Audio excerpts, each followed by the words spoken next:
¿Están por ahí? Buenas tardes, José. ¿Qué tal, Florencia? Esperamos 5 minutos hasta el 35, a ver si se suma más gente. Bueno, dale. Gracias.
Bien, acá estamos, arrancamos con las clases. Chicos, no hace falta que pongan el presente, digamos. Yo tomo listas y el que está presente, presente y el que no, ausente, digamos. Pero no hace falta que lo pongan en el chat porque no los leo de ahí. Yo tomo lista en el momento, así que no se preocupen por poner presente porque lo que tomo como válido es el momento en que tomo lista, ¿sí? Hola, profe, buenas tardes. Buenas Es la tardes. costumbre, a veces hay algunos profesores que piden ahí, otros que no, entonces uno ya Dale, como que queda medio mareado. dale. Bueno, yo por ustedes, la verdad, porque, a ver, no, sí. No, está bien. A ver, la normativa por lo menos que nos dieron para este año es que había que tomar lista y además supuestamente tienen que prender las cámaras y tenemos que ver que estén ahí. Me parece un poco pasado de rosca, pero bueno, en la medida que podemos lo cumplimos. Un poco es tan terrible. Pero bueno, hoy seguimos digamos, es la segunda parte de lo que empezamos a ver la clase pasada. Nosotros en la clase pasada empezamos a ver un poco cómo se estructura toda esta cuestión de pronosticar, ¿sí? Cómo a partir de la gerencia, de lo que piensa la gerencia, de lo que arma la gerencia, esa especie de hoja de ruta, que es el plan de negocios, va bajando a los distintos niveles de la empresa. Vimos que al principio uno de los primeros niveles que bajan hablamos de la reunión de SOP, donde juntábamos a la gente de ventas con la gente de planificación, con finanzas y demás. Hoy lo que vamos a ver, digamos, es cómo hace la gente de ventas, cómo se arma, cómo se estructura, digamos, no, si bien hay distintas técnicas, vamos a ver alguna, no vamos a ver todo, no hay una forma, digamos, correcta de hacer el plan de ventas.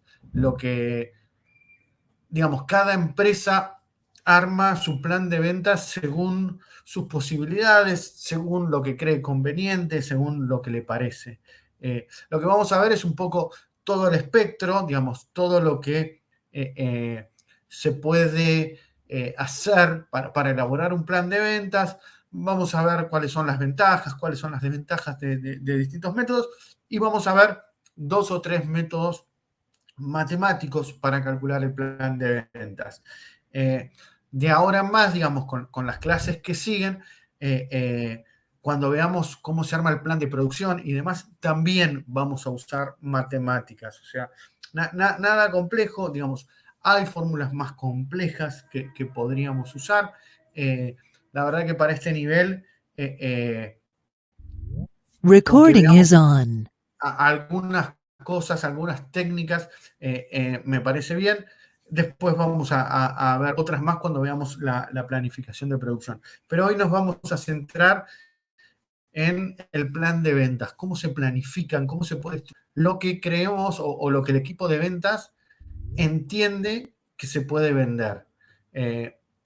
Recalcando siempre que es un poco, digamos, si bien vamos a hacer para mejorar esa predicción, esa estimación de las ventas, tenemos que tener claro siempre de que es eso, es un estimado, predicción, no es exactamente lo que va a pasar. Porque, bueno, lo venimos hablando en todas las clases, de planificación de ventas, digamos, lo que creemos que vamos a vender. Es lo que estimamos que vamos a vender. Ahora, después hay un montón de circunstancias, muchas de las cuales pueden no depender de nuestra compañía. Es decir, puede depender de crisis económicas, de, perdón, disculpen, de situaciones del mercado, de cambios en las costumbres de los consumidores. Hay un montón de cosas que pueden llegar a pasar que no tienen que ver con lo que hacemos nosotros, sino con sí que hagan que ese plan no se cumpla. El otro punto importante también a tener en cuenta es que el plan de ventas, y en esto siempre hay mucha confusión, es lo que me gustaría vender. ¿Sí? Muchas veces por parte de las empresas hay, muchas veces no, casi siempre por parte de las empresas hay mucha presión sobre el equipo de ventas para que cumplan determinadas ventas. ¿Sí? Es decir, hay que vender un 15% más, hay que vender un 10% más, hay que vender un 35% más. lo que fuese, no importa la cifra. Muchas veces esa cifra es de alcanzar. Entonces, tenemos que tratar también, o lo que se tiene que tratar es que el plan una herramienta para calmar la ansiedad de la gerencia, ¿sí? No sea cumplo con lo que me exige la gerencia, sino que tiene que tratar de ser lo más realista posible. Y si veo que no se puede cumplir, bueno, justamente a plan de ventas podemos ver cómo nos arrimamos a ese número, cómo nos acercamos a ese número, ¿sí? Pero es fundir la exigencia de ventas con lo que ponemos en el plan de ventas. En el plan de ventas, lo que tiene que haber siempre, o la pauta que tiene que dirigir el plan de ventas es lo más próximo, lo más cercano a la realidad. No a lo que me exigen, no a lo que me gustaría, no a lo que desearía vender, creo que voy a poder vender. ¿Sí? Tiene que tener un viso de realidad. ¿Por qué? Porque muchas veces pasa eso, digamos, las empresas exigen a los vendedores y exigieron al plan de compras. Y la verdad que así no funciona. En general, esos planes dan muy mal y llevan a muchísimos errores. Como vimos la vez pasada, en base al plan de ventas, muchas veces es como se estructura todo el resto de los planes. Entonces, si yo tengo una mala planificación, si yo digo que voy a vender 100, porque, digamos, en mis objetivos está decir que voy a vender 100, ¿sí? Es lo que me exige la compañía, y yo sé que no voy a poder vender más de 90, ¿sí? No tiene sentido poner 100. ¿Por qué? Porque lo que va a pasar es que yo voy a poner que voy a vender 100 y voy a empezar a tener, la empresa va a empezar a comprar materia prima, va a empezar a buscar recursos, va a empezar a buscar financiamiento para 100 y esos 100 nunca se van a dar. Entonces, tal vez es mucho mejor poner que voy a vender 90, 92, 95, pero no esos 100. Si uno concretamente cree que los 100 no se van a dar. Eso por un lado. Por otro lado, muchas veces las exigencias, o como viene el plan maestro, la exigencia es vender un 20% más, pero no todos los meses. Habrá algunos meses, ¿sí?, que yo podré vender un 10% más o un 15% más, y habrá algunos meses que yo podré vender más estacionalidad. Después lo vamos a ver, pero eso también hay que tenerlo claro. Es raro que una empresa venda parejo todo el año. No, en general no se suele dar así. Es casi, les diría, casi imposible que se dé así. ¿Por qué? Bueno, por muchas razones, porque hay productos que están asociados a épocas, porque hay más venta de productos tal vez en Navidad, por ejemplo, en muchísimos rubros.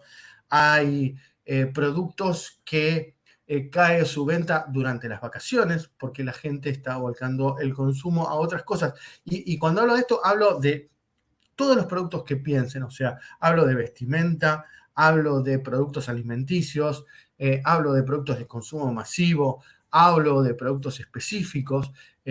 Digamos, en general los consumidores tienen como ciertas tendencias a consumir determinados productos en determinadas épocas, ¿sí? A ver, uno puede tal vez tomar la misma cantidad de gas o mediar mucho más, o en los meses de calor va a consumir más que lo que consume en los meses de frío. Entonces, parejo, puede ser que uno se les da una estacionalidad. Otros productos, pienso en consumo masivo, verduras, frutas. Bueno, las frutas tienen su estacionalidad porque no están todas las frutas disponibles o las verduras todo el año. Digamos, muchas verduras no están disponibles en determinadas fechas o en determinadas fechas, que es cuando la época de esa fruta o esa verdura, son mucho más ricas y se consume más. La carne en verano en general se suele comer bastante más liviano, entonces muchas veces baja un poco el consumo de carne. Eh, Puede haber algunas fechas y se venda siempre igual. Y después tenés productos claramente estacionales, como pueden ser el helado, por ejemplo, que se vende más. Prácticamente se vende casi toda la producción en verano.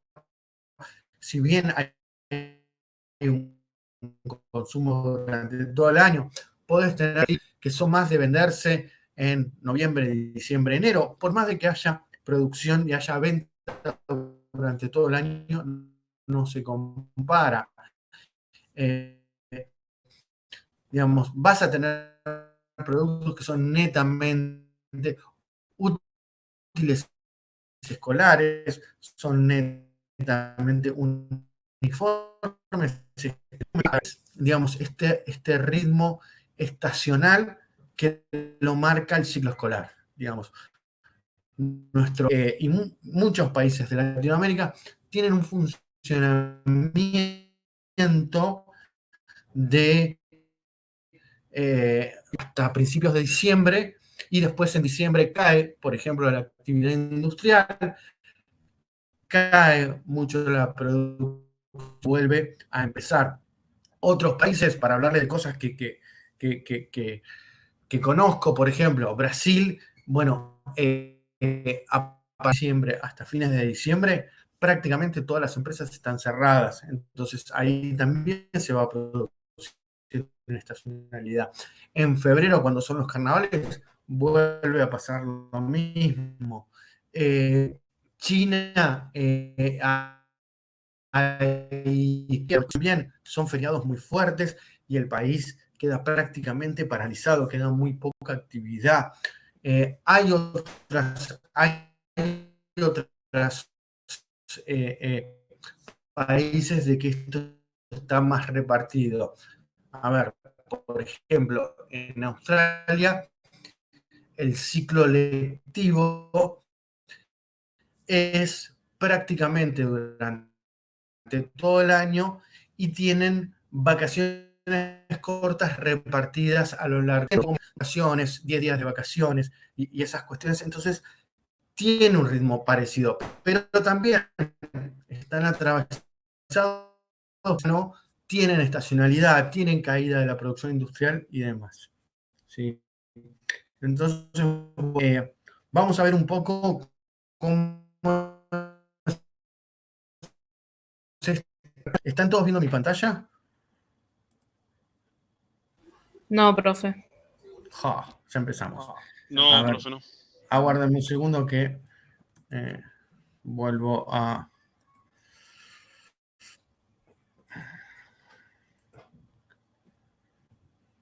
Bien.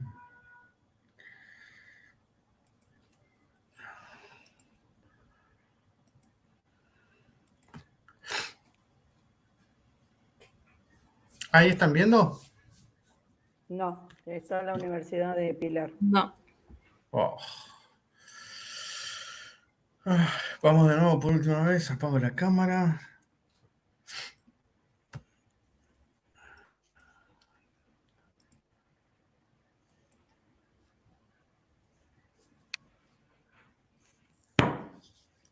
Ahí tampoco.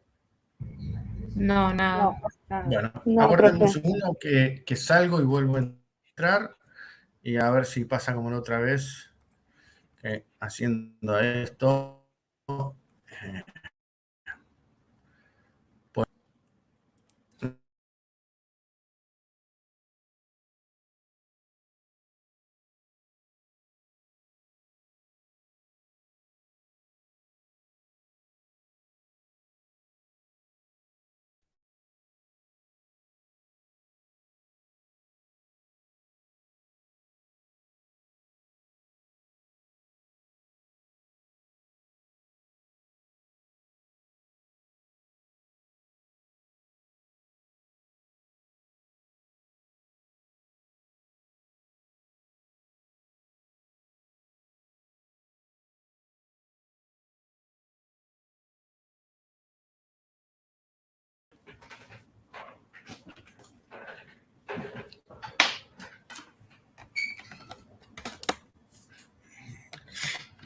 Bien, aguárdenme un segundo que ahora pruebo de nuevo de compartir.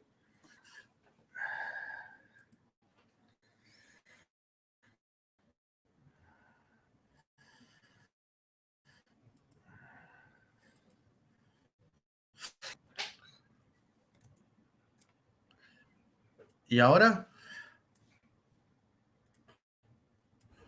No. No, profe, no. Oh, odio la tecnología.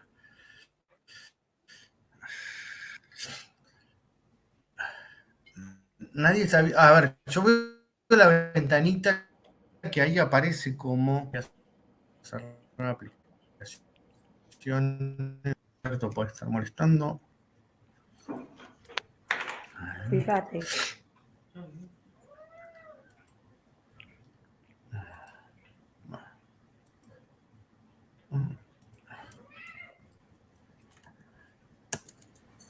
Ahí compartí otra cosa a ver si aparece. Ahí sí. Eso sí se ve. ¿Apareció el Excel? Sí, sí. Ah, Sí, profe. bien. Entonces, a ver si puedo. ¿Por qué Ahí no va a quiere aparecer. compartir PowerPoint? Ahora sí.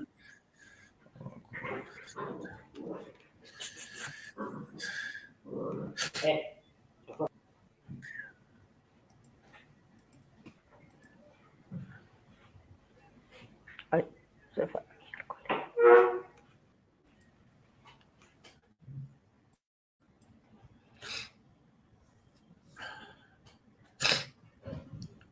¿Y ahora?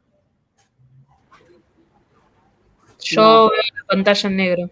Negro. Ahora sí, profe. Ahora sí. Ahora sí, sí, profe. Yo sí lo veo. Programación de ventas. Bien, arranco. Bien, previsión de ventas o forecast. Habíamos dicho la clase pasada que vale tanto el término en español como en inglés. En este caso yo prefiero forecast, no solo por una cuestión de costumbre, sino porque es más corto, simplemente. Es más fácil decir forecast que previsión de ventas. ¿Qué es el forecast? Es el uso de puntos de referencia, datos históricos, información y factores para hacer predicciones sobre la demanda futura y el crecimiento de las ventas para un periodo de tiempo determinado. También se lo define como la estimación y monitorización de las ventas futuras para un producto. A ver, desgranemos un poco este primer párrafo. Es el uso de puntos de referencia a datos históricos. En general, el forecast tiene una base importante, se suele usar los datos históricos, pero si no tengo datos históricos porque es un producto nuevo, bueno, busco puntos de referencia, comparativas con otros productos, comparativas con productos del mercado y demás. Dice, para hacer predicciones sobre la demanda futura y el crecimiento de las ventas para un periodo de tiempo determinado. También se lo define como la estimación y monitorización de las ventas futuras para un producto. Y acá hay varios puntos. El primero es que es para un periodo de tiempo determinado. Normalmente cuando hago un forecast, lo hago para una cantidad de meses. ¿Sí? Y lo monitorizo. O sea, después, chicos, los micrófonos, sigo la evolución de ese forecast. Por ejemplo, para poner su caso, en la empresa donde estoy yo, el forecast de venta se hace anual, pero todos los meses se vuelve a revisar. Es decir, yo recibo un forecast de ventas para programar y estructurar compras o para negociar compras en diciembre. Pero vuelvo a recibir uno en enero, otro en febrero, otro en marzo, y muchas veces, o casi siempre, muchos de los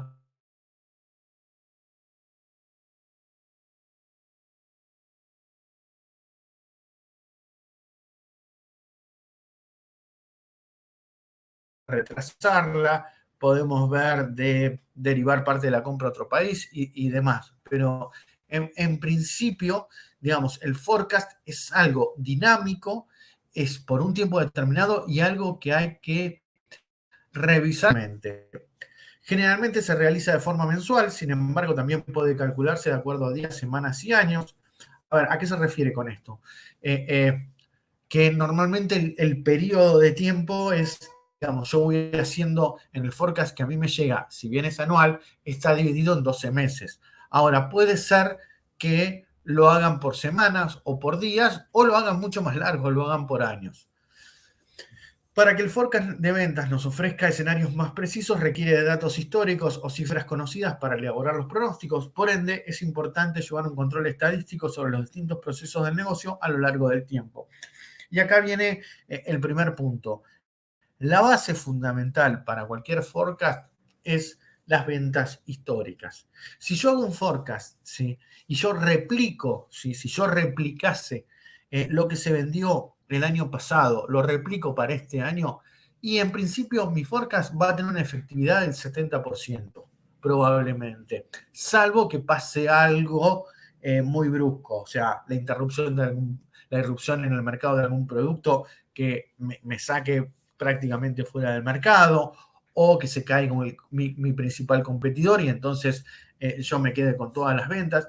Pero en general, de un año a otro no hay, digamos, si bien hay cambios en las ventas, tampoco es tan radical los cambios. Entonces, si yo hiciera un forecast solamente teniendo, o sea, copiando los datos de lo que vendí el año anterior, y voy a estar bastante bien. En general, las ventas históricas dan una muy buena base para hacer las ventas, para programar las nuevas ventas o para planificar las nuevas ventas. Y obviamente, cuanto más años tengan el histórico, ¿sí?, más fácil voy a poder extrapolar información. ¿Por qué? Porque voy a tener un montón de estadística de lo que pasa mes a mes. Voy a poder determinar cuáles son los meses más fuertes, cuáles son los meses en los que se vende menos. Voy a poder empezar a identificar determinadas situaciones, digamos, patrones que me ayudan a vender más o que provocan que venda menos.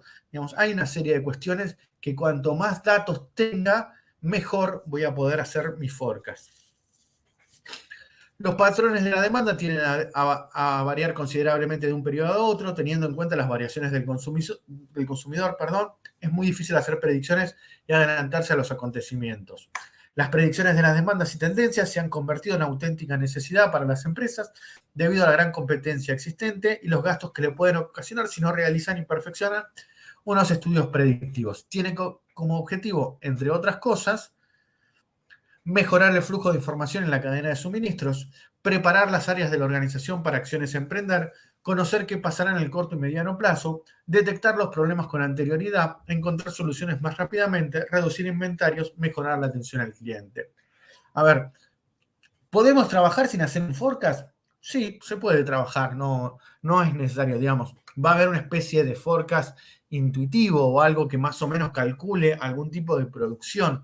Ahora, cuanto mayor información tenga toda la compañía sobre lo que se estima o se pretende vender y cuanto más realista sea ese forecast, y mejor me va a permitir un montón de actividades, que es las que están acá detalladas. O sea, me van a permitir saber si realmente puedo cumplir con esas ventas, si tengo esa capacidad para producir esa cantidad de productos, o si tengo la capacidad para distribuirlos en el tiempo que van a requerir.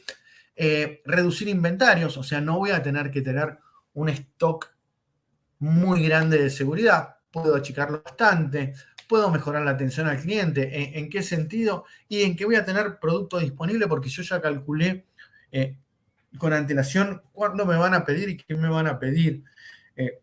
Mejorar el flujo de la información de la cadena de suministros, digamos. A partir del plan de ventas se puede estructurar todo el funcionamiento de la empresa.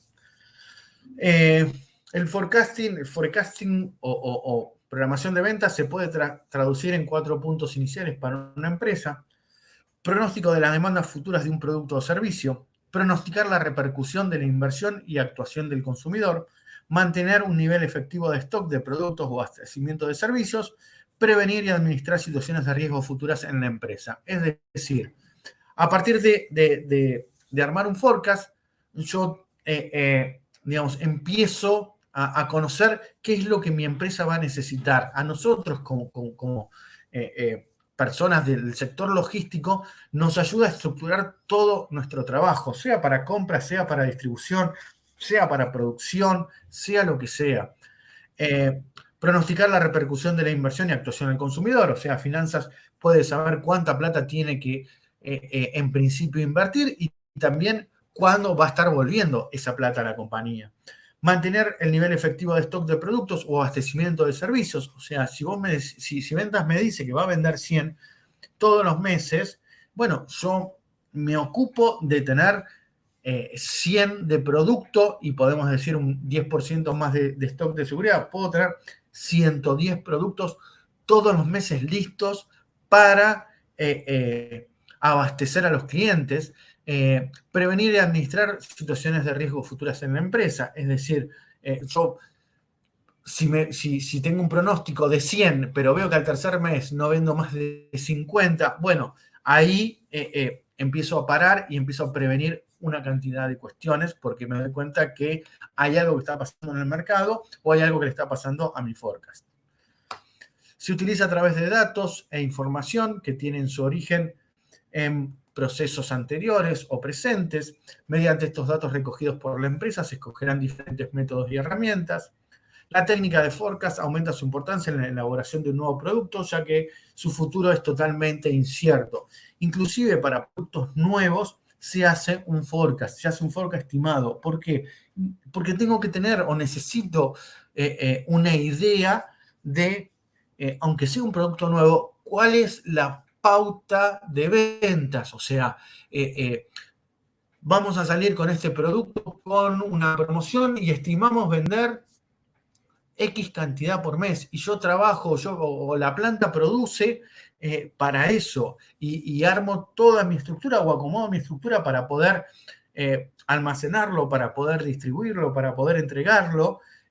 Si después se vende más, bueno, mejor y replanteamos, pero en principio tenemos que salir con una idea de cuánto vamos a vender, con cuántas unidades vamos a ir al mercado, con cuántas unidades vamos a probar cómo funciona esto en el mercado, a qué zonas vamos a ir. Todo eso se arma a partir del forecast, ¿sí? Es fundamental para una empresa acercarse a la predicción más realista o repercusión del nuevo producto y esto le permitirá acortar tiempo y disminuir los costos por si el producto no cumple las expectativas esperadas. La perfecta elaboración del pronóstico se traduce directamente sobre el desarrollo, fabricación, logística, stock y compras. ¿Se acuerdan que la clase pasada hablábamos de tener objetivos SMART, o sea, mesurables, acotados en el tiempo, medibles,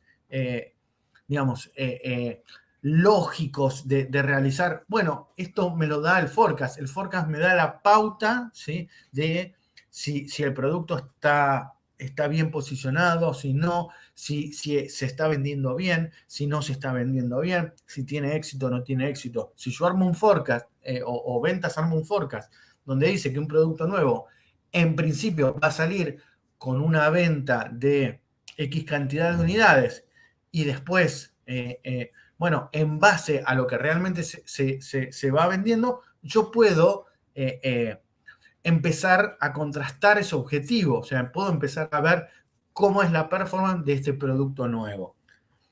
El proceso de forecasting afecta en diferentes ámbitos a tener muy en cuenta en cualquier empresa: gestión de marketing predictivo, gestión de stock futuros, gestión y control económico, mejoras en la producción, gestión de demandas y pedidos, gestión con proveedores, gestión de la inversión y los gastos.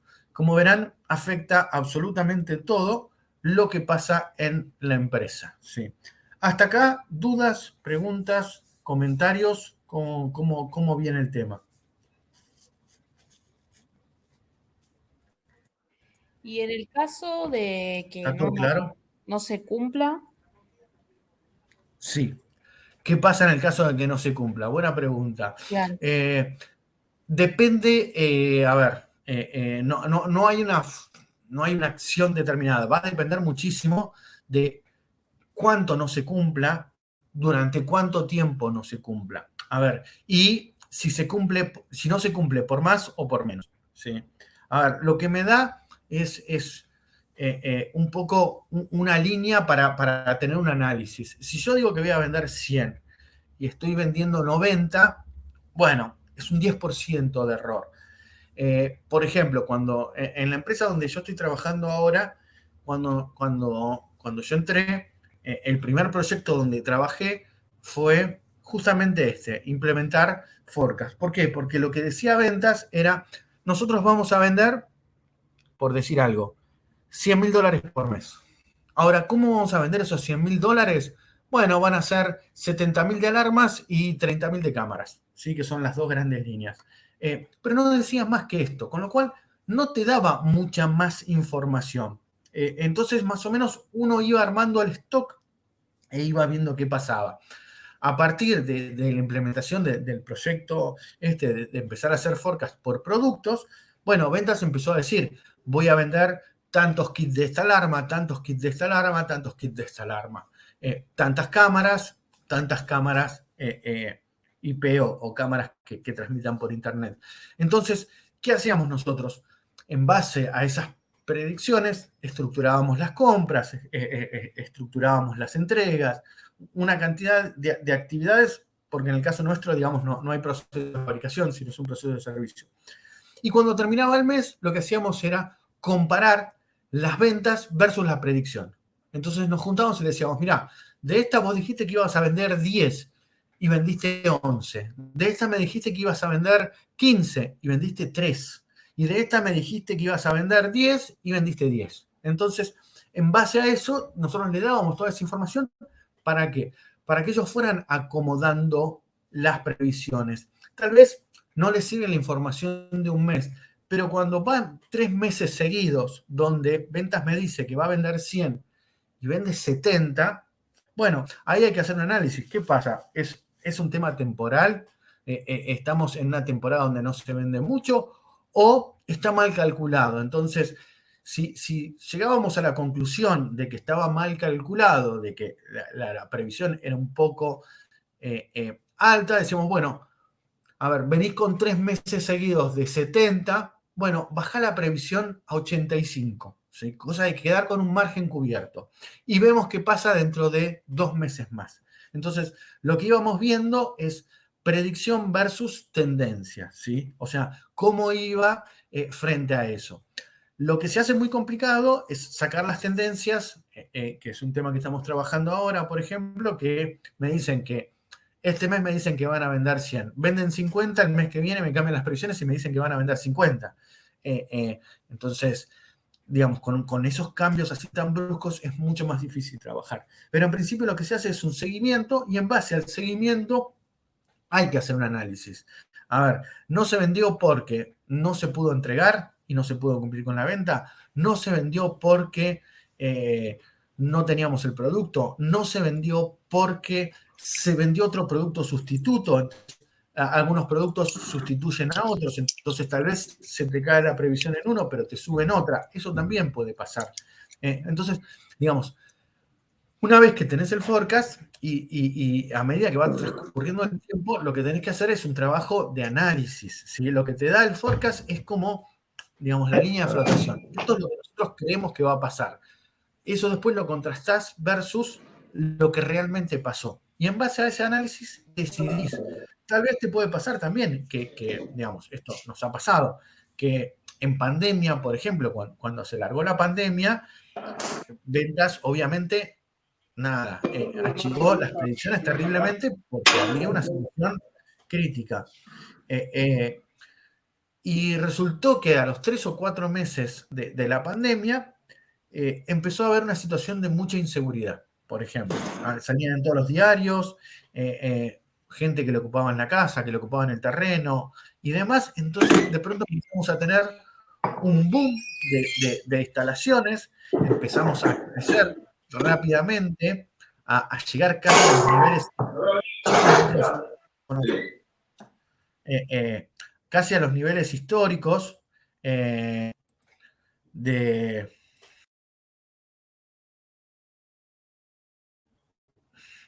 llegar casi a los niveles históricos de ventas por una situación. Entonces también tuvimos que replantear las previsiones porque nos estaba yendo mejor de lo que nos habían dicho que nos iba a ir.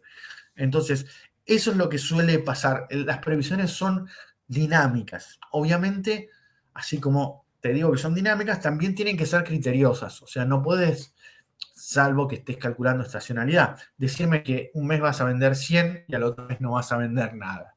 Es muy raro que pase eso.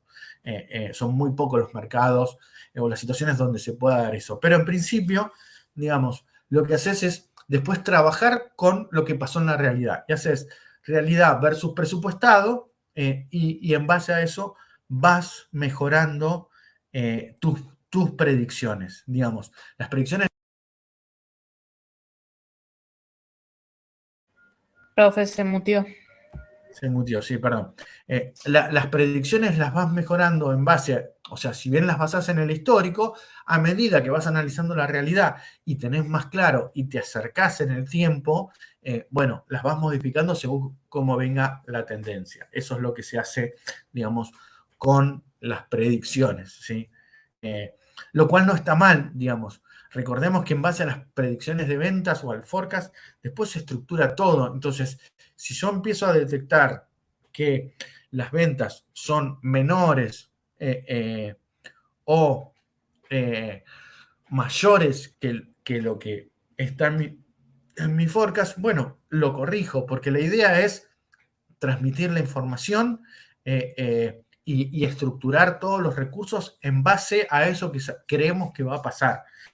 Y no está mal modificar las previsiones. O sea, no es que es jugar sucio o hacer trampa. No, al contrario, cuanto mejor calidad de información pueda tener toda la compañía, mejor nos vamos a estructurar. ¿Sí? ¿Contestaba la pregunta? Sí, profe, gracias. No, de Profe, nada. ¿Alguna otra duda? ¿Algún otro comentario? ¿Hay alguien que trabaje profe, con predicciones directamente? Sí, decime. esto me da una respuesta a una duda que yo tenía antes. Porque, a ver, a la mayoría nos ha pasado pasar por frente de una parrilla o un restaurante donde están colgadas un montón de carne, ¿no? Asándose.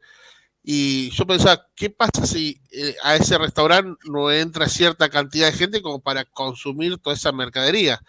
No era algo que se les ocurría, bueno, vamos a meter 2 o 3 costillares. Hay en todos los restaurantes o en la gastronomía también un estudio de esta clase de tantos platos se van a servir esta noche. Tal cual. Sí, sí, porque en base a eso Porque, se compra la materia prima y tenés, digamos, en el caso de las parrillas, vos ya tenés muchas veces la carne ya marcada. claro, Digo, está a bien, todos.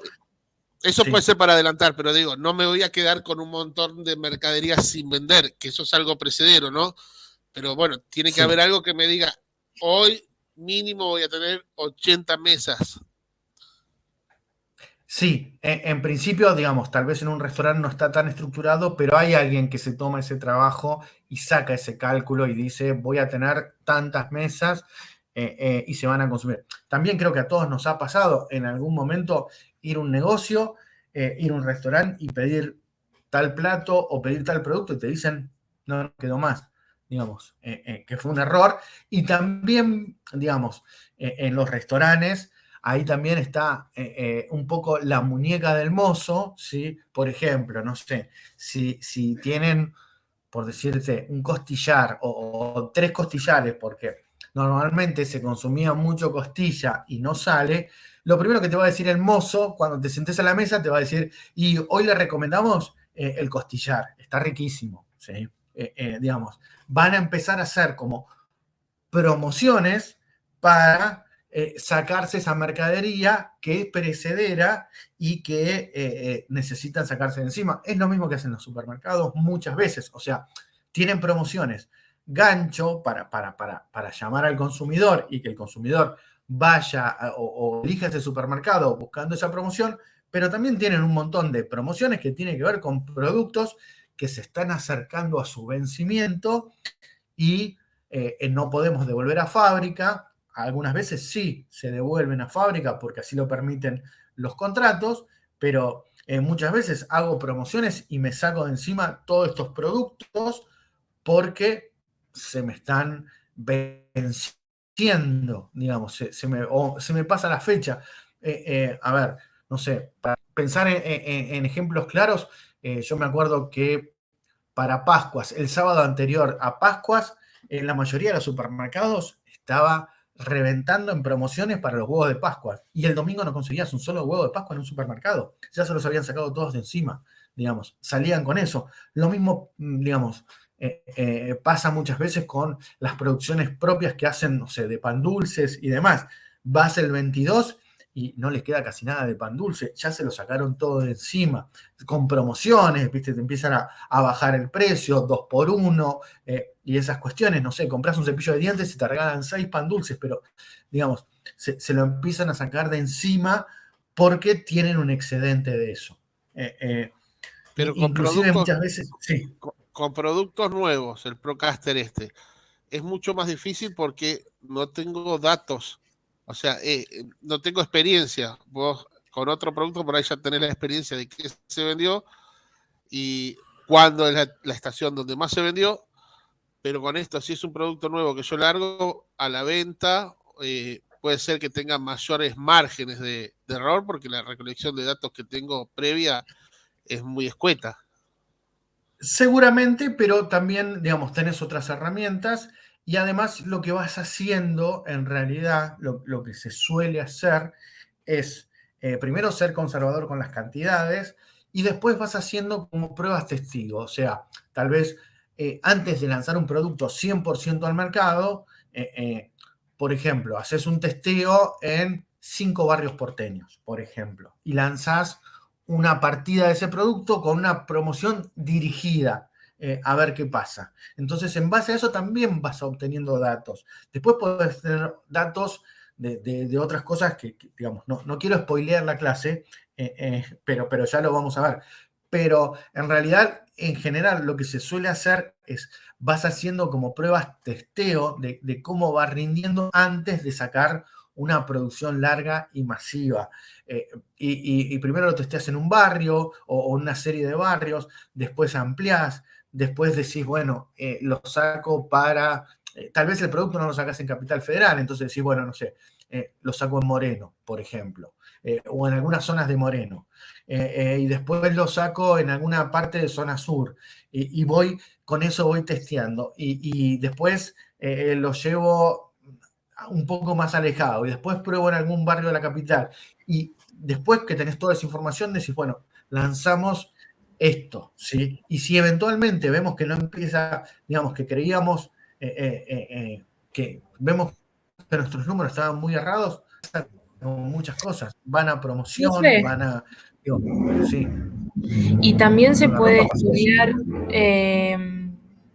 se puede armar un forecast estudiando la competencia. Sí, tal cual, lo puedes hacer, ¿sí? Sobre todo si le estás copiando un producto y demás, y vos, Claro. digamos, creás un producto para sacarle una parte del mercado, tal cual. Digamos, esto no quita, a ver, que no hace que el forecast sea una herramienta infalible. A ver, creo que todos los que tenemos más de 30 se acuerdan de Nativa, creo que era la Coca-Cola con yerba mate. Que fue un fracaso estrepitoso de Coca-Cola.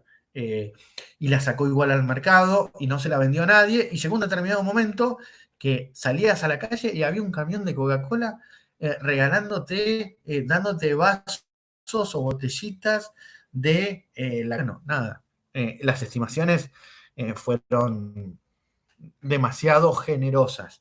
En realidad, digo, puntualmente en ese caso, conocí gente que trabajó en el estudio de mercado de esto y todo el mundo le dijo a Coca-Cola, este producto no va a funcionar, y Coca-Cola dijo, yo soy Coca-Cola y a mí me funciona todo, y no le funcionó todo. Digamos, qué sé yo, con la ropa, digamos, hay liquidaciones de fin de temporada, después van a lugares donde se venden por precios mucho más baratos, hay otras cuestiones que se pueden, algunos productos se reprocesan, cada empresa tiene, digamos, alguna forma de reprocesar o asumir el golpe si el producto no termina funcionando como quería. Lo coloca en otros mercados, lo saca para otro lado de promoción. Digamos, a ver, la parrilla que, digamos, van a ver el 90% de las parrillas de Buenos Aires, te sirve cuando te sentás una empanada de carne picada a cuchillo o de carne picada que son muy ricas porque está hecho con carne a la parrilla. Bueno, es una forma de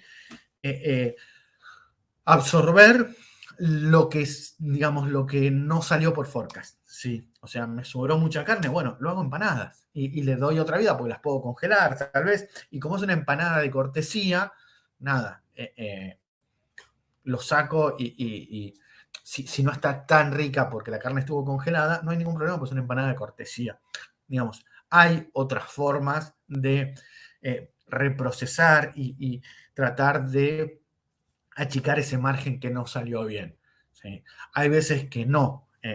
A ver, en la empresa donde estoy, por ejemplo, como nosotros no producimos, no podemos reprocesar. Lo que hay es sí, y eso lo hacen sobre todo en las empresas de muchas sucursales, bueno, si hay un país que está vendiendo más de un determinado producto y los otros no, bueno, en el momento que se dice, mira, esto se discontinúa, va todo para ese país y que lo venda todo ese país que lo está vendiendo. Por ejemplo, después si no se puede vender, muchas veces también nos pasa, se lo vendemos a distribuidores o a casas de alarmas o de cámaras y decimos, bueno, te vendemos todo este stock a precio X simplemente para recuperar parte de la inversión y ya está, porque está obsoleto para nosotros, ya hace un año que lo tenemos en stock y no se vendió.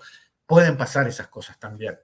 A ver, la idea es que esto cada vez sea más chico. ¿Por qué? Porque, digamos, es un costo escondido que tenés en tu producto, es capital movilizado, que te genera problemas y que necesitas recuperar y sacarte cuanto antes de encima. Digo, hay mercados que esto lo tienen como mucho más aceitado o es mucho más fuerte. Digo, estoy pensando en Estados Unidos, donde se terminó la temporada y automáticamente se hace una mega liquidación y el producto va a parar, digamos, a ver, con la ropa, por ejemplo, va a parar a galpones donde uno va y son galpones enormes, que hay productos de todas las marcas y es, llévate lo que sea y lo pagás centavos o lo pagás, a ver, no centavos, pero digo, he visto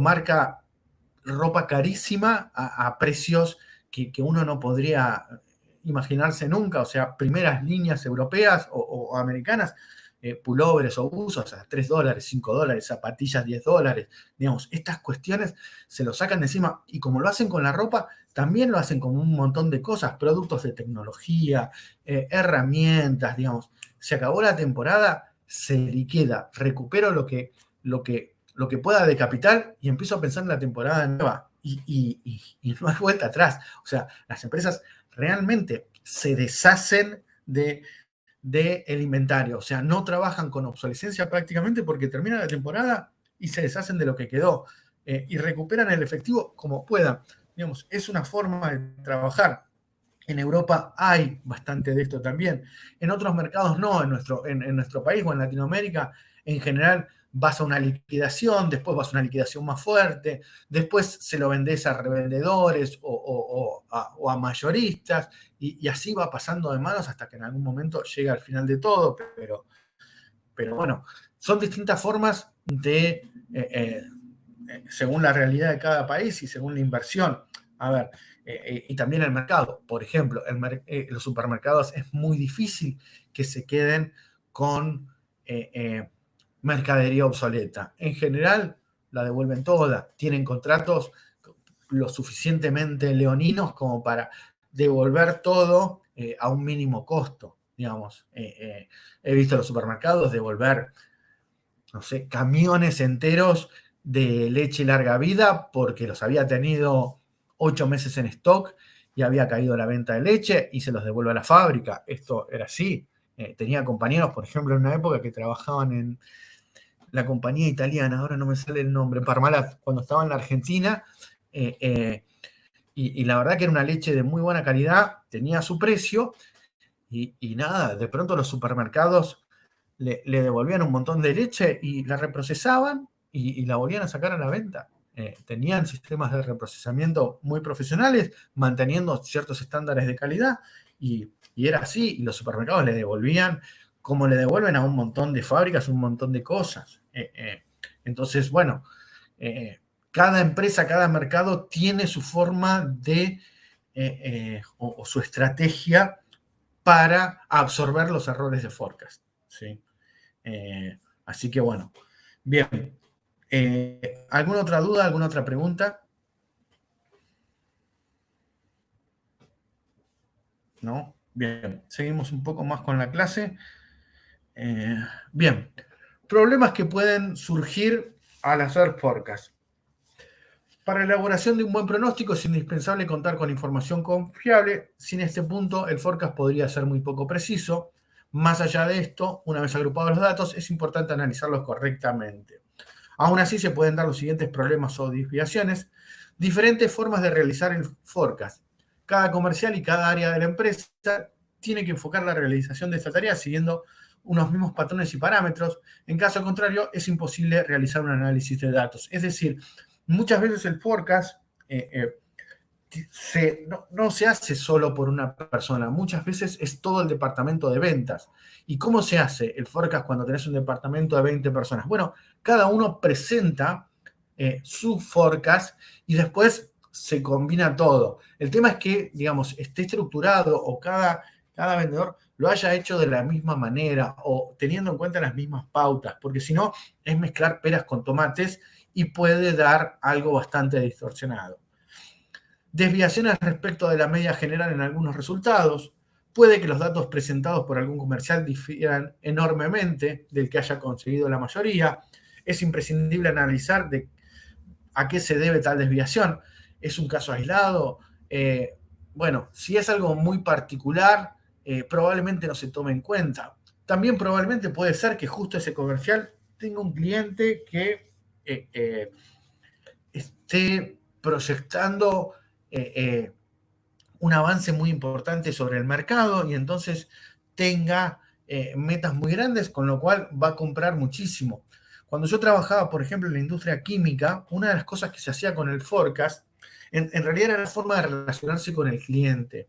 El forecast primero lo hacía el vendedor con el cliente, es decir, la idea de la compañía es que cada vendedor fuera casi como alguien que está adentro de la fábrica del cliente, que conoce las necesidades y que le puede aportar soluciones. Entonces, cuando llegaba el momento de planificar, digamos, se suponía que había la suficiente buena relación y demás como para que el vendedor se sentara con su cliente y le preguntara, bueno, ¿cuáles son tus previsiones? ¿Qué vas a hacer el año que viene? ¿Vas a crecer en ventas? ¿Cuánto vas a crecer? ¿Hay meses en los que vas a necesitar más producto? ¿Hay meses en los que no? ¿Estás planificando una parada de planta, por ejemplo? ¿Estás apuntando a un nuevo mercado? La idea era extraer información lo suficientemente confiable como para tener un forecast obviamente lo más acercado a la realidad. Entonces podía ser que había algún vendedor que viniera con algún número raro. ¿Y por qué? Y porque tal vez el cliente de él estaba planeando una expansión, abrir una serie de sucursales, lo que fuese. Estas cosas se pueden dar para bien o para mal. Digo, hay veces que el caso aislado es una mala interpretación por parte del vendedor. Hay veces que son reales, o sea, tiene un cliente que va a consumir muchísimo más de algún producto. Hace poco nos pasó en uno de los países donde una de las cadenas en las que se brinda sistemas de seguridad decidió, por ejemplo, poner un dispositivo determinado para prevenir que entraran a través de los subsuelos o las bóvedas. Entonces, de pronto teníamos un pico de consumo en un ítem solo. Obviamente, cuando me llegó, lo primero que hice fue preguntar, entonces me explicaron, mirá, pasó esto con un cliente que tiene 200 locales. Entonces, en cada local van 2 dispositivos, tenemos un crecimiento exponencial de este producto. Bueno, nada, refería a un dato de la realidad. Bien, se compra y seguimos, punto, ya está. Bien, poca o inadecuada atención al cliente. Es importante disponer de un servicio completo, capaz de recopilar datos referentes a los clientes. Los comerciales los transmiten y tiene que haber un grupo capaz de agruparlos y ordenarlos.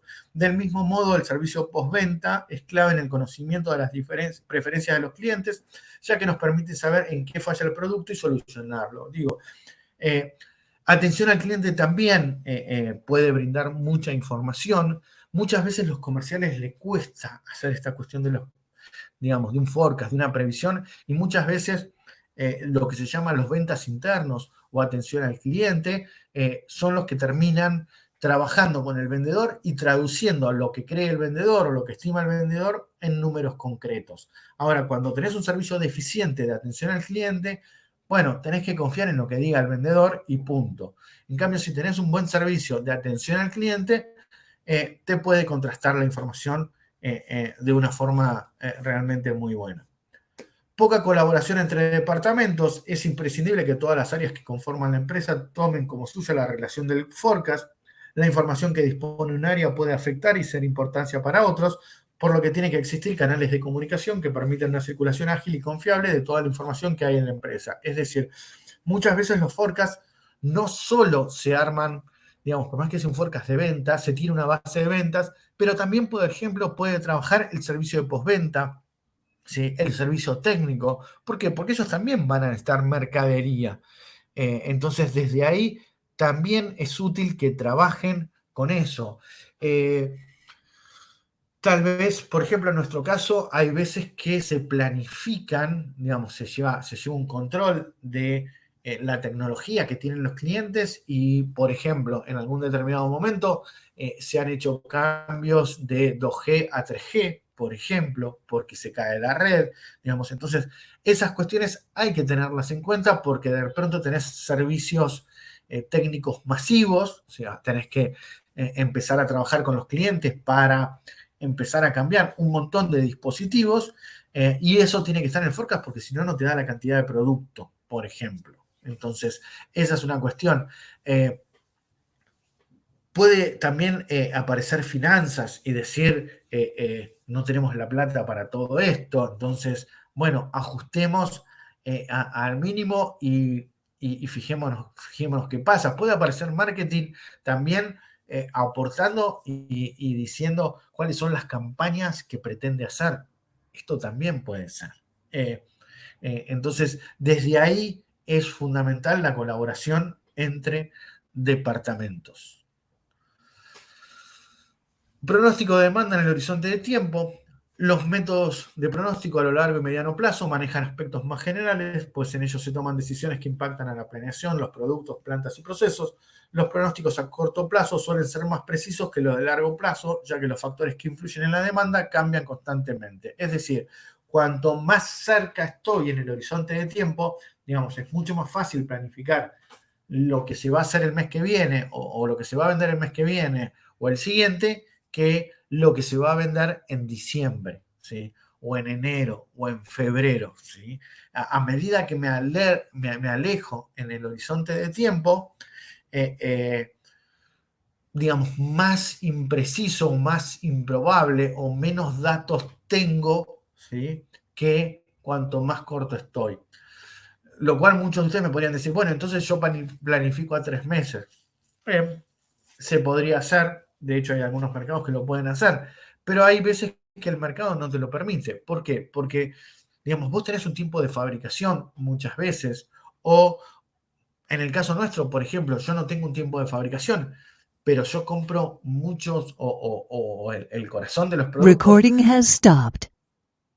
Los compramos en Asia, por ejemplo. Entonces, desde que yo coloco la orden de compra hasta que llega el producto, pueden pasar 5 o 6 meses. Entonces, si alguien me da una programación a 3 meses, a mí no me sirve, porque no puedo comprar en Asia, porque necesito una programación como mínimo a 6, en realidad les diría a 9 meses para poder hacer una compra hoy y que me va a llegar en 6 meses. ¿Sí? Entonces, muchas veces uno requiere un horizonte de tiempo más largo porque los procesos que hay en el medio, ¿sí? Son mucho más largos, porque dependemos de materias primas que vengan de afuera, etcétera, etcétera, etcétera. O porque el producto Recording tiene is on.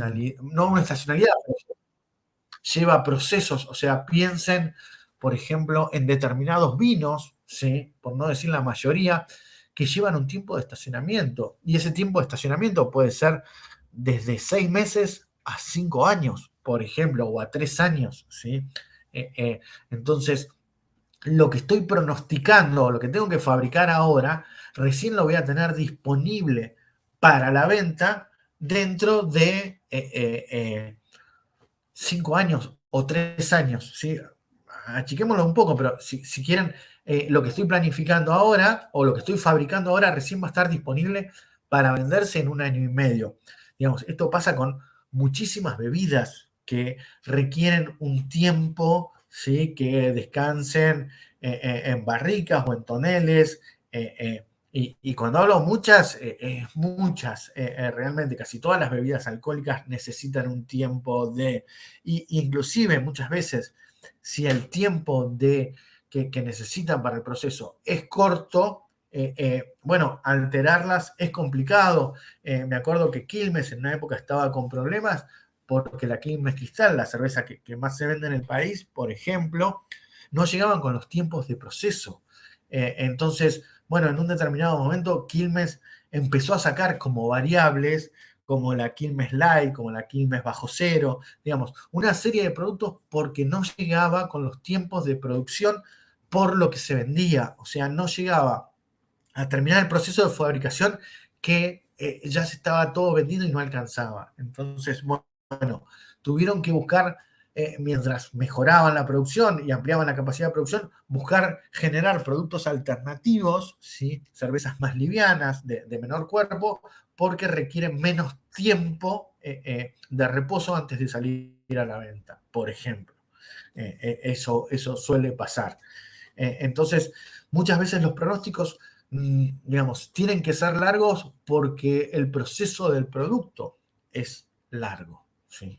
Entonces, a partir de ahí, no solo en la fabricación, esto también puede estar en la exportación. Entonces, a partir de ahí es que el horizonte de tiempo varía muchísimo según el mercado, por ejemplo, según el tipo de producto, según la fabricación de productos, ¿sí?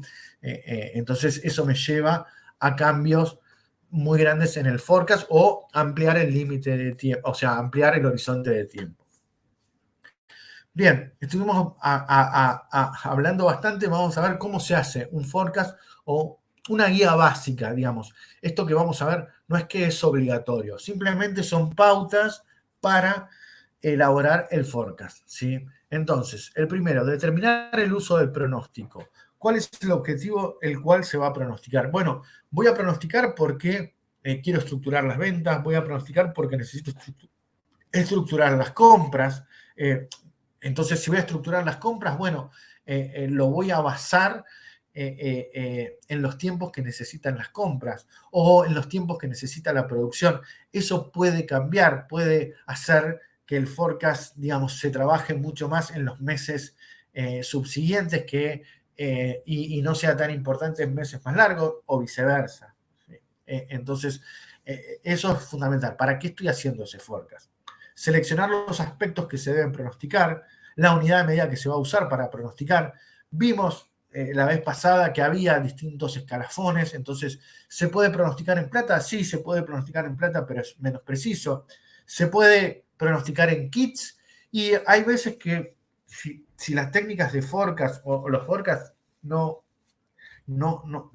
la empresa todavía no está muy acostumbrada y hacer en kits o en familia de productos es más fácil. Tengo, digamos, si bien no es lo ideal, es una guía bastante importante, digamos, es mucho más fácil, por ejemplo, no sé, para una fábrica de chocolates, es saber cuánto de chocolates chicos, familia de chocolates chicos o tabletas grandes, saber cuánto va a vender de eso, que específicamente tal chocolate con maní o tal chocolate con yogur, ¿sí? Es mucho más fácil pronosticar por familia la posibilidad de error es mucho más chica. Entonces, tal vez si no se sabe hacer o son los primeros forecasts, tal vez no es malo usar por familia de productos. En nuestro caso, por ejemplo, todavía, si bien nosotros hacemos el desglose, muchas veces los pronósticos de venta los tenemos armados en kits, ¿sí? Hay 2 kits establecidos por la compañía, y kits 1, kit 2, y ventas nos dice, yo voy a vender tantos kits. Entonces, a partir de lo que conforma un kit, nosotros armamos las compras, y después servicio técnico nos dice, bueno, ahí sí, no hace servicio técnico por kit, sino voy a necesitar tanto de estos productos, y en base a eso se van más o menos ajustando y manejando las cantidades. ¿Por qué? Porque es mucho más fácil para ventas pensar en kits, porque ellos venden kits en general, o tratan de colocar kits, y eventualmente después se tiene que vender, si algún comercio, alguna casa lo requiere, se le agregan accesorios, pero normalmente el kit es una unidad de medida. También depende del lugar, ¿no? Puede ser por número de entradas, por ejemplo, en un cine o no sé, en un estadio, número de pacientes en un hospital, digamos, puede haber distintas unidades de medida. Lo que sí tenemos que tener claro es, si trabajamos con kits, bueno, después hacer el desagregado. Si trabajamos en familia de productos, bueno, alguien tiene que en algún momento desagregar para ver cómo se va a producir o qué se va a comprar. Y tener claro que cuando me dicen kits, es kits, no me están hablando de, o cuando hablan de familia de productos, es familia de productos, no son productos terminados. Determinar el horizonte de tiempo del pronóstico. Tener en cuenta que a mayor horizonte de tiempo, más impreciso será el pronóstico. Hay empresas que manejan pronósticos diarios, semanales, quincenales, mensuales y anuales. Esto va en función de la empresa y su producto. Esto ya lo dijimos. Seleccionar los modelos de pronóstico. Podemos emplear métodos de juicio, cuantitativos o cualitativos. Ahora los vamos a ver, o más adelante vamos a ver. Así que, digamos, hay distintas formas de pronosticar. Básicamente se dividen en 2 grandes universos. Uno es cuantitativos y otro es cualitativo. ¿Cuál es la diferencia? Cuantitativos hablamos de cantidades, cualitativos hablamos de cualidades. Recopilar los datos para hacer el pronóstico. Se realizan encuestas, hay registros de las ventas, existe un software para contar los ingresos. El objetivo es tener una forma de obtener los datos que serán relevantes para el pronóstico. También existen software o programas que hacen pronósticos, ¿sí? Obviamente ese software hay que configurarlos y alimentarlos con información. O sea, por ejemplo, Salesforce es uno de los programas más conocidos para administración de ventas o para manejar ventas o para administrar clientes, y trae un módulo que hace pronósticos. Y a ese módulo hay que cargarle, por ejemplo, de las ventas históricas, ¿cuánto va a valer? Digamos, ¿cuánta importancia le voy a dar? Entonces uno puede programar y decir, bueno, de las ventas históricas le doy una importancia del 70% a la hora de planificar. Bueno, ¿y cuánto es el crecimiento que se va a planificar para este nuevo pronóstico? Un tanto por ciento. Bien, digamos, hay que ir ajustándolo y cuánta, no sé, ¿cuál es lo que... el otro 30% va a ser lo que digan los vendedores. Bueno, que le carguen la información de los vendedores. O hay un 10% que es vendedores y hay un tanto por ciento que va a venir por las órdenes de compra abiertas, por ejemplo. No sé si ya lo vieron en compras, órdenes de compra abierta, órdenes de compra cerrada. Si no, les explico 2 minutos a qué me refiero con cada uno. No, ¿Lo vieron? no. Explíquelo, profe, por favor. Bien. Básicamente, a ver, las órdenes de compra abiertas, ¿sí? Son órdenes de compra donde yo planifico o le digo a mi proveedor o le confirmo a mi proveedor que le voy a comprar una cantidad de mercadería a lo largo de un determinado tiempo. Es decir, yo puedo emitir una orden de compra, supongamos, un supermercado le envía a una empresa láctea una orden de compra que le dice que durante los próximos 6 meses le va a comprar, no sé, 10.000 litros de leche entera por mes. Perdón, en el próximo semestre, ¿sí? Son 60.000 litros durante el próximo semestre. Entonces, si bien no está especificada la cantidad, o sea, algún mes le puede decir, bueno, mandame 8.000, otro mes le puede decir, mandame 12.000 o 15.000, ¿sí? Por lo menos ya con eso le da un compromiso al proveedor y el proveedor ya con eso se puede abastecer. Es decir, si bien no tiene exactamente la medida, por lo menos ya sabe que tiene 60.000 litros de leche vendidos durante los próximos 6 meses. Entonces, con esa información ya se puede poner a trabajar, ya tiene una base para producir. Entonces dice, bueno, en principio, para este cliente yo me tengo que asegurar por lo menos tener 10.000 litros de leche por mes. Entonces hablo con los tamberos y le digo a los tamberos, mira, vamos a empezar a trabajar para producir 10.000 litros de leche, por ejemplo, todos los meses.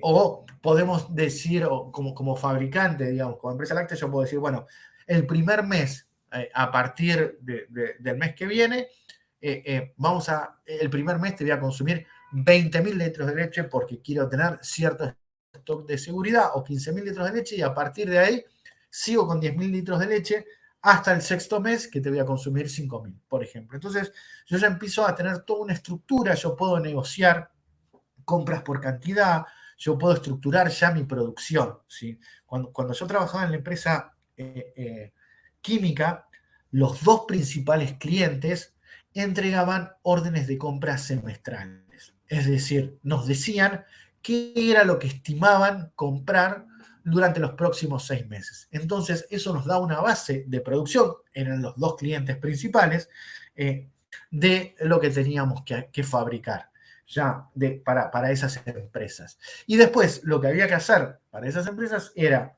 todos los meses o todas las semanas, según la empresa, es decir, bueno, ¿cuánto vas a querer que te entregue para el mes siguiente? Y nos pasaban la cantidad y se entregaba. Pero ¿qué pasa? Te dan una base de trabajo.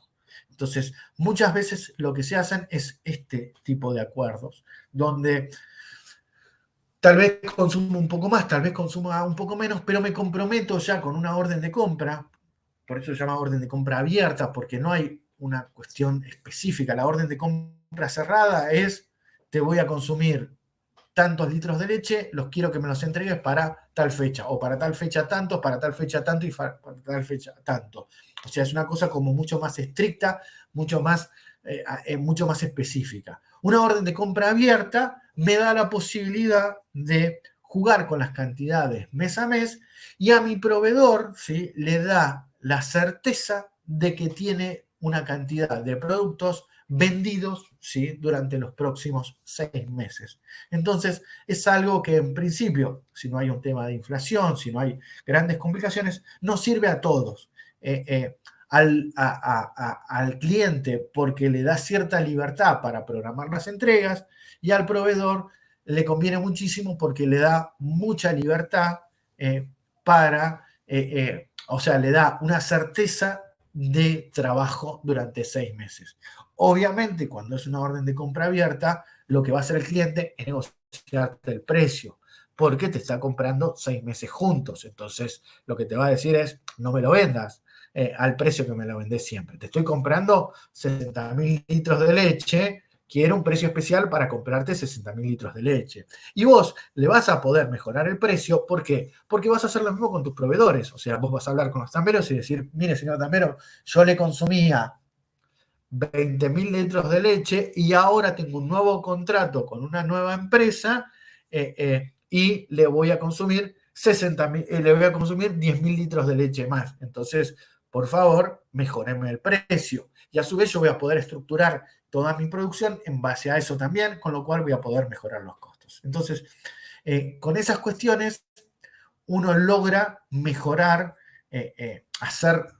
digamos, tener mejores costos, a su vez le puede mejorar costos al cliente, digamos, y es una relación donde todos ganamos. O sea, el cliente se compromete ya a comprar una cantidad, me especifica esa cantidad, gana un mejor precio, arregla las entregas después según cómo vienen las ventas, y a mí como proveedor me permite estructurar mi fábrica, estructurar a mis proveedores y tener asegurado 6 meses de trabajo, ¿sí? Entonces esto es súper útil porque me da certidumbre. O sea, yo sé qué va a pasar con mi empresa en los próximos 6 meses lo cual muchas veces es un montón y está buenísimo porque te resuelve muchas cuestiones. O sea, te permite planificar inversiones más. De hecho, por ejemplo, hay muchas empresas, y esto es común en el mercado, que con una orden de compra abierta de un supermercado, bueno, el supermercado no tanto porque después tiene cláusulas de cancelación bastante feroces, pero digo, con un cliente grande, ¿sí? Un cliente muy reconocido en el mercado, que da mucho prestigio, te da una orden de compra abierta, mucha gente toma ese documento, porque una orden de compra es un documento de curso legal, y con eso va a un banco y negocia un préstamo para comprar maquinaria, para comprar materia prima y demás. O sea, ¿cuál es el aval? Y le dice al banco, mire, señor banco, le acabo de vender, no sé, a Unilever la producción de los próximos 6 meses. Entonces, durante 6 meses yo voy a ganar esta cantidad de plata. Entonces, financieme porque en los próximos 6 meses yo voy a tener plata para pagar, por ejemplo. Entonces, el aval que tengo es una orden de compra abierta, por ejemplo. Esas cosas se dan en el mercado, son válidas, son lícitas y vuelvo a repetir, salvo que digamos, haya algún incremento o algún cambio en las reglas de juego muy fuerte o pase algo muy atípico, en general una orden de compra abierta en principio ganan todos y es muy útil. Entonces, a lo que decía el apunte, sí, hay registro de las ventas, tener forma de obtener datos relevantes. Datos relevantes es ver cuántas órdenes de compra abierta tengo para ese año, por ejemplo. Entonces ya tengo una base certera de lo que voy a vender. Tal vez no tengo lo que voy a vender mes a mes, pero sí sé que voy a vender esa cantidad en los próximos X meses. Entonces, desde ahí. ¿Se entendió? Sí, profe. Sí, sí, profe. Bien. Realizar el pronóstico, dependiendo del modelo de pronóstico, la manera de proceder será diferente. Ahora, cuando volvamos del recreo, vamos a ver cuáles son los métodos. Validar e implementar el resultado. Existen medidas de error para determinar la validez de un pronóstico. También es importante hacer comparaciones constantes entre la demanda real y lo pronosticado para determinar qué tan bien o qué tan mal lo estás haciendo. Y por eso lo puse en negrita, es un punto fundamental. El pronóstico hay que validarlo todo el tiempo. Hay que chequear qué dice el pronóstico versus la realidad y hacer un análisis profundo de las diferencias, ¿sí? ¿Cómo medimos las diferencias? Bueno, hay, digamos, Excel tiene una función que es desvíos, es best, creo que se llama la función, pero digo, lo que hacemos es medir los desvíos, o sea, cuánto o por encima o por debajo de lo que dijeron estamos hoy y en base a eso vamos a tomar acciones correctivas. Pero es fundamental, el proceso de forecast no termina cuando se hizo el forecast. El proceso de forecast sigue todos los meses corrigiendo, mejorando a medida que tenemos horizontes más cercanos y validándolo contra la realidad. Porque si no, es como, bueno, a ver, sería como, bueno, yo prometí todo esto, pero bueno, no se dio. Bueno, no se dio y se cerró ahí el tema. Y no es así la realidad. Es, yo pronostiqué todo esto, después lo mido, lo chequeo contra la realidad, veo qué pasó y en base a eso corrijo. Digamos, no es un tema menor el forecast como para no andar confrontándolo con lo que pasó y a partir de ahí corregirlo. El último punto es los pronósticos no son perfectos.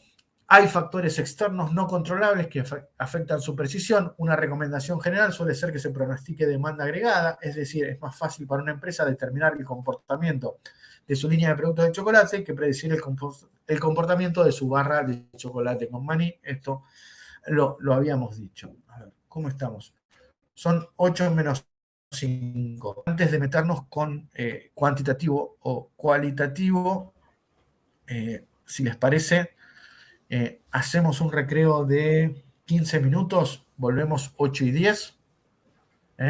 Sí. Y seguimos con la clase y charlamos otras cuestiones que tenemos que charlar y todo eso, ¿sí? Bien. Y tomo lista y hacemos todas estas cuestiones administrativas también. Nos estamos viendo 8:10 sin falta acá, ¿les parece? Hasta Sí, luego. profe. Sí, sí. Hasta luego, profe.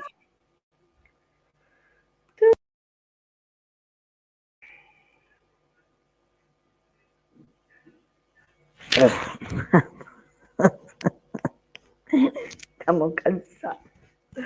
Cansados.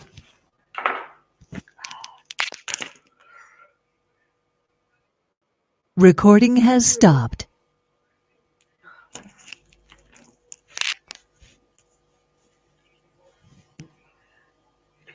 Bueno, nos pondremos a trabajar.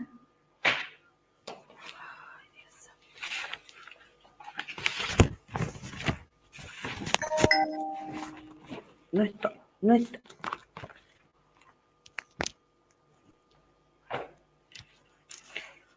Si alguien me escucha.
Profe, no se escucha nada.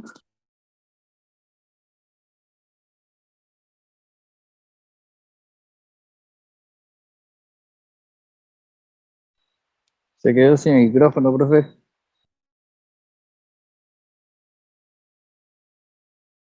No, profe, tampoco se escucha.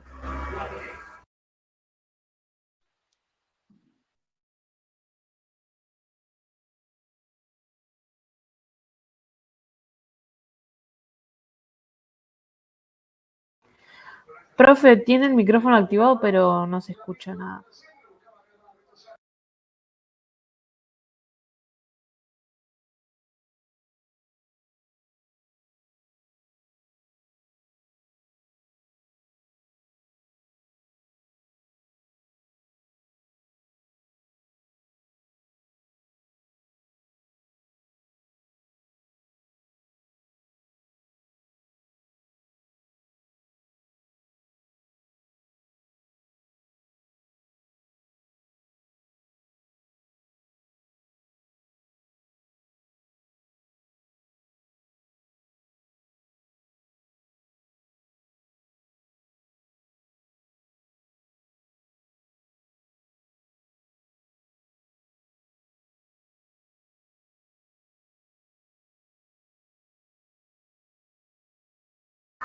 Ahora sí. Sí, profe. Bien. Bueno, a ver, antes de retomar con la clase, la clase que viene tendrían que empezar a rendir los trabajos. Todavía no tengo ninguno aprobado y no tengo ninguno cerca de aprobar todavía. Con lo cual, lo más probable es que la clase que viene sea una clase común y corriente y les va a quedar solo una clase para rendir trabajos. Digamos, la asignación de cómo van a rendir los trabajos es a medida que los vaya aprobando. Los que lleguen y los que no, lamentablemente, quedarán afuera y van a recuperatorio, lo mismo que aquellos que no presenten trabajo. Esto, digamos, yo ya les di opciones, lo vengo comentando desde que di el trabajo y nada, todavía ni siquiera, o sea, recién tengo la mitad de los equipos conformados, que fue el Excel que me pasaron. Al domingo tenía la mitad de los equipos, todavía me faltan.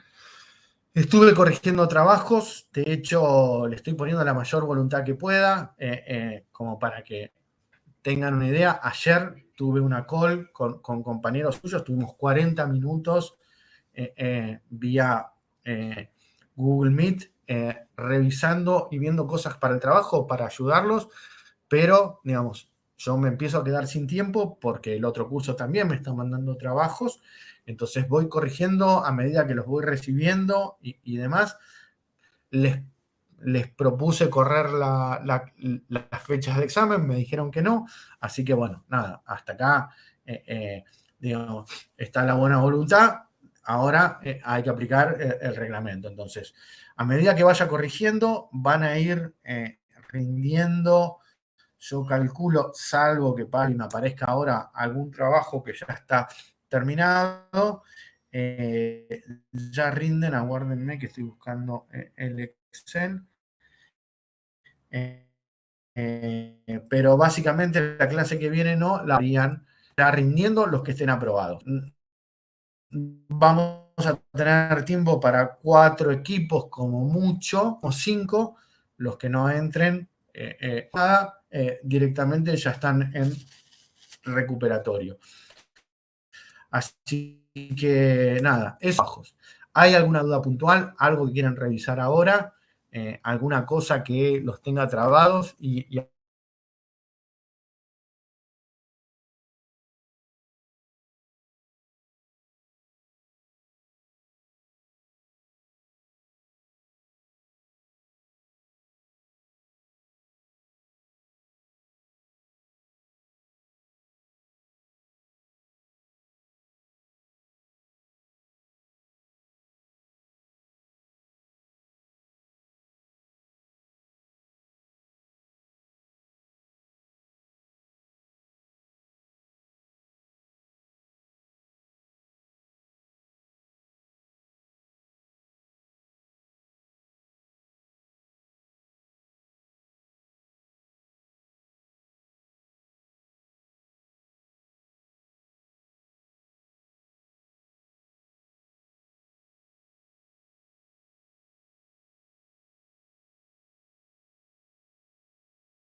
se preocupes. Sí, había alguien que estaba intentando hablar.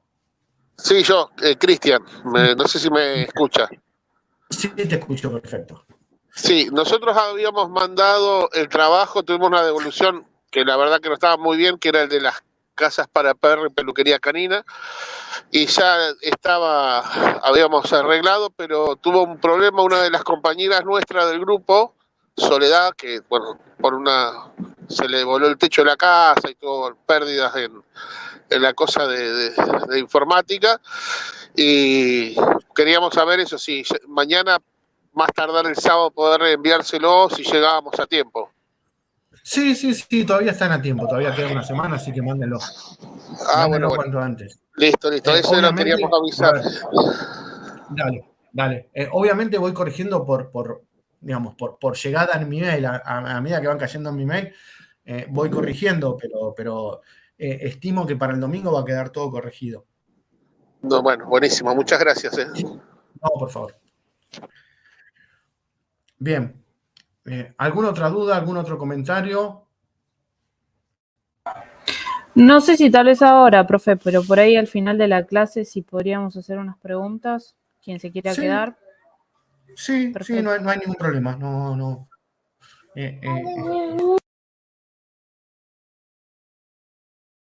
Bien, aprovecho y paso lista. Hago Joaquín. Presente, profe. Gracias. Aguilar Federico.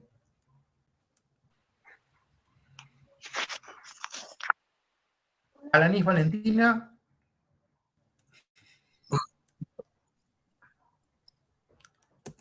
Alcaraz Leandro.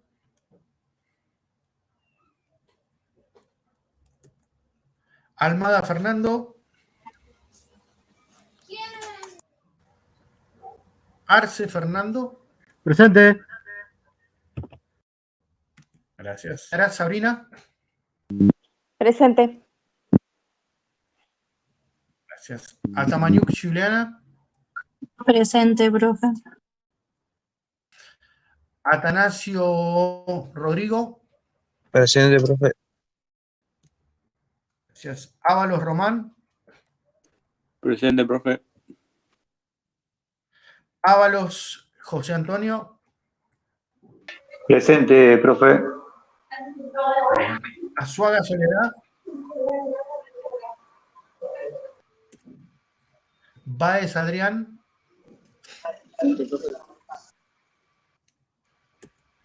Bañera Delia. Presente, profesor. Gracias. Benítez Solange. Villordo Ludmila. Presente, profe. Gracias. Abogado Fernando. Presente. Gracias. Caballero Natalia. Presente, profe.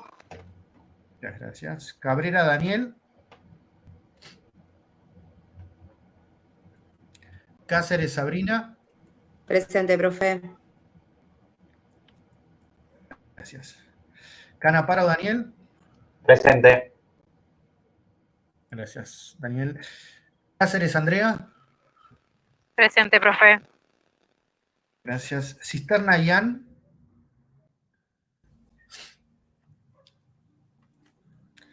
Collante César. Condori Ariel. Contreras Pamela. Córdoba Rocío. Cruz Analía Soledad.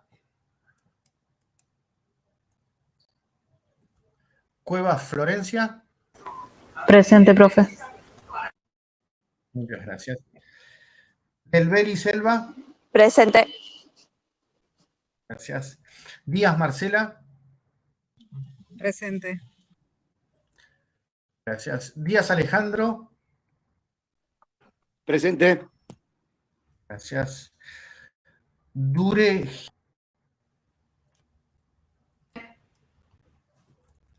Esquivel Gabriel. Formigo Marilina.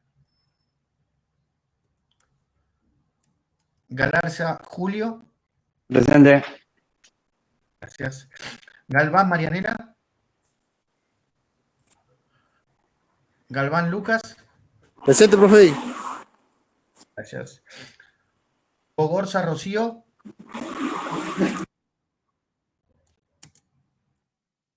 Gómez Eliana. Herrera María Cristina.